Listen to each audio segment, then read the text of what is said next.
কথা ছিল, কিন্তু মনের পরিস্থিতি ভালো নেই, তাই জন্য আমি আজকে ভিডিওটা সেরকম করতে পারলাম না। যাই হোক, চেষ্টা করব, বেলার দিকে চেষ্টা করব, যেহেতু তোমাদের কাকু কলকাতায় চলে যাচ্ছে, রান্নাবান্নার আর ঝামেলা থাকছে না, রান্নাটা আমি সকাল সকালই করে ফেলছি। আর তারপরে যে কি ভিডিও দেবো সেটা অবশ্যই চেষ্টা করব, যেটা আমার মনে চেয়েছে যেরকম ধরনের ভিডিও দেওয়ার জন্য। একটা ভিডিও তোমরা কালকে দেখেছো, জানি অনেকের ভালো লেগেছে, অনেকের ভালো লেগেছে, কমেন্ট করেছো, আমি কমেন্টের রিপ্লাইও দিইনি, লাইকও দিইনি, জাস্ট কমেন্টগুলো আমি কি বলি, চোখ বুলিয়ে চলে যাই, আমি না কমেন্ট বক্স অফ করি না কাউকে রিপ্লাই দিই। তো আমি সেখানে দেখলাম অনেকের অনেক মানে এতটা ভালো লেগেছে। তো এরকম ধরনের ভিডিও দেখার জন্য আমি অবশ্যই আরও ভিডিও নিয়ে আসব। কিন্তু আজকে ভিডিওটা সকালে ওটা অন্য রকমের ভিডিও দেওয়ার কথা ছিল, কিন্তু কালকে একটা লাইভ দেখার পরে নিজেরই মনটা খুব কষ্ট হলো, তাই ভাবলাম যে একটু তোমাদের সাথে শেয়ার করব। তো চলো, আমি কটা বাজে, আমি এখন রান্নাঘরে চলে এসেছি, চলো দেখিয়ে নিই, তোমাদের কাকু অফিসে বেরিয়ে যাক, তারপরে তোমাদের সাথে শেয়ার করছি, চলো। তো দেখতে পাচ্ছ এখন বাজে 10টা 10।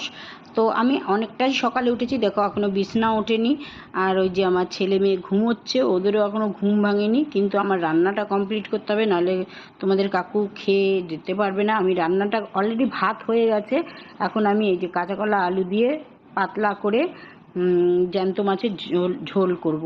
তো চলো, আমি রেডি করে নিয়েছি, ওদিকে মাছ ভাজা হচ্ছে, তো মাছ ভাজা হয়ে গেলে আমি মাছের ঝোলটা বসাবো। আর আর কি করব জানি না, পরে দেখব সেটা।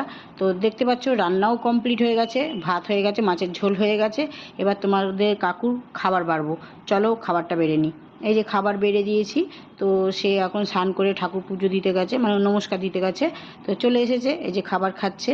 তো খেয়ে তাড়াতাড়ি করে এখন বেরোবে, সারাদিনের জন্য চললো, সারাদিন বাইরে কিছু খায় না, তার জন্য একটু আমার সাথে ইয়ার্কিও মারছিল, সেটা তোমাদের শেয়ার করলাম না।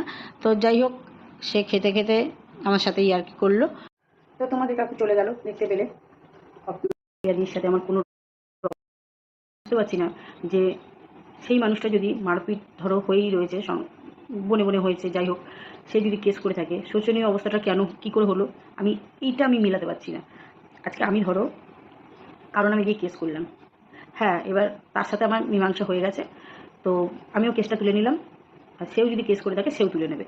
তো এটা শোচনীয় দিকে কেন গেল, কিসের জন্য গেল, কীভাবে গেল, আমি এটা কিছুতেই মাথায় ঢোকাতে পারছি না। ভিউয়ার্স, তোমরা যদি জেনে থাকো তোমরা অবশ্যই কমেন্ট করো, আমি বুঝতে পারছি না। দিদি, তুমি যদি ভিডিওটা দেখো, কেন এটা হলো, কীভাবে হলো, তুমি নিশ্চয়ই জানবে বা তুমি নিশ্চয়ই বুঝবে। আমি চাই না রক্তের সাথে এরকমভাবে সম্পর্ক, এই সম্পর্কটা আমি চাই না। দেখো, একদিন তোমাদের মিল হয়ে যাবে। আমি তোমাকে আগেও বলেছিলাম, আমার মেয়ের জন্য তোমার এতটা করতে হবে না, তুমি খারাপ হচ্ছ। একদিন যেদিন লাস্ট জামাই ষষ্ঠীর দিন নেমন্তন্ন করতে গেছিলাম, সেই দিনও বলেছিলাম, কিন্তু দিদি তুমি আমার কথা শোনোনি। কিন্তু আজকে তোমার চোখের জলগুলো প্রত্যেকটা চোখের জলের ফোঁটায় তোমাকে বুঝিয়ে দিচ্ছে যে তোমার কতটা কষ্ট হচ্ছে।